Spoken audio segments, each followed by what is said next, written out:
ಇವತ್ತು ತೋರ್ಸ್ ನೋಡ್ರಿ ದತ್ತರೆ ಭಾಗಮ ಇತಿಹಾಸ ವಿಡಿಯೋ. ವಿಜಯನಗರ ಸಾಮ್ರಾಜ್ಯ ಸರ್ವನಾಶ ಆಗಲಿ ಅಂತ ಶಾಪ ಹಾಕಿ ನದಿಗೆ ಜಿಗಿದ ಅಲ್ಲಿಂದ ಭೀಮಾ ನದಿ ದಡಕ್ ಬಂದ ಪ್ರತ್ಯಕ್ಷವಾಗಿರೋ ಈ ದೇವಿ ಬಗ್ಗೆ ಗೊತ್ತೈತೇನ್ರಿ ನಿಮಗ? ಗಾನ್ಗಾಪುರ ಒಳಗ ದರ್ಶನ ಸೇವೆ ಎಲ್ಲ ಮುಗಿಸ್ಕೊಂಡ ನಾವು 25 ಕಿಲೋಮೀಟರ್ ದೂರದಾಗಿರೋ ಗತ್ತರ್ಗಿ ಗ್ರಾಮಕ್ಕೆ ಬಂದು ಅದ ನಮ್ಮ ಗತ್ತರ್ಗಿ ಭಾಗ್ಯವಂತಿ ದೇವಿ ದರ್ಶನ ಮಾಡ್ಕೊಳಕ್ರಿ. ಇಲ್ಲಿ ನಮ್ಮ ಕನ್ನಡ ಸಿನಿಮಾ ಒಂದು ಶೂಟ್ ಆಗೈತಿ. ಅದ ನಮ್ಮ ದೇವ್ರು ಕೊಟ್ಟ ತಂಗಿ ಪಿಕ್ಚರ್. ವಿಜಯನಗರ ಸಾಮ್ರಾಜ್ಯದ ಕುಲದೇವಿ ಆಗಿ ಈ ದೇವಿ ಇರ್ತಾಳು.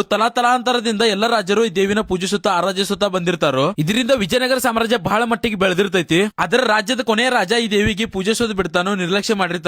ಅದಕ್ಕ ದೇವಿ ಸಿಟ್ಟು ಮಾಡ್ಕೊಂಡ ರಾಜನ ಕನಸೊಳಗ್ ಬಂದ ರಾಜ್ಯ ಸರ್ವನಾಶ ಆಗಲಂತ ಶಾಪ ಹಾಕಿ ನದಿಗೆ ಜಿಗಿತಾಳು. ಅಲ್ಲಿಂದ್ರ ಭೀಮಾ ನದಿ ದಡದಾಗ ಅಂದ್ರ ಗತ್ತರ್ಗಿ ಗ್ರಾಮ ಒಳಗ ಈ ದೇವಿ ಪ್ರತ್ಯಕ್ಷ ಆಗ್ತಾಳು. ಪುರಾಣಗಳ ಪ್ರಕಾರ ಈ ಸ್ಟೋರಿ ಐತಿ. ನಿಮ್ ಪ್ರಕಾರ ಯಾವ ಸ್ಟೋರಿ ಅಂತ ಕಮೆಂಟ್ ಮಾಡಿ ತಿಳಿಸ್ರಿ. ಮೊದಲು ಇಲ್ಲಿ ಸಿಡಿ ಆಡೋ ಪದ್ಧತಿ ಇತ್ತಂತ ಈ ಸದ್ಯಕ್ಕ ಬಂದ್ ಮಾಡಿದಾರಂತೆಲ್ಲ. ನಮ್ಮ ಉತ್ತರ ಕರ್ನಾಟಕದಾಗ ಇರೋ ಚಿಂಚನಿ ಮಾಯಕ್ಕ ಸೌದತ್ತಿ ಎಲ್ಲಮ್ಮ ಹೆಂಗ್ ಅದರಲ್ಲ ದೇವ್ರೆ, ಸೇಮ್ ಹಂಗ ಗತ್ತರ್ಗಿ ಭಾಗ್ಯವಂತಿ ದೇವಿನೂ ಅದಾಳ್ರಿ. ಇಲ್ಲಿ ಸಂಕ್ರಾಂತಿಗೆ ಅದು ದೊಡ್ಡ ಪ್ರಮಾಣದಲ್ಲಿ ಜಾತ್ರೆ ಮಾಡ್ತಾರಂತ.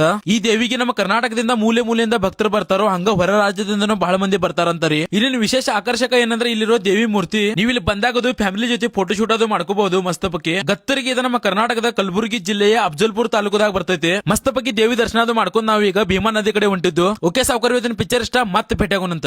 ನೀರೆಲ್ಲದ ಇದು ನೀರಲ್ಲ, ಇದು ಅಮೃತ. ಇದು ದೋಸ್ತ ಬರ್ಲ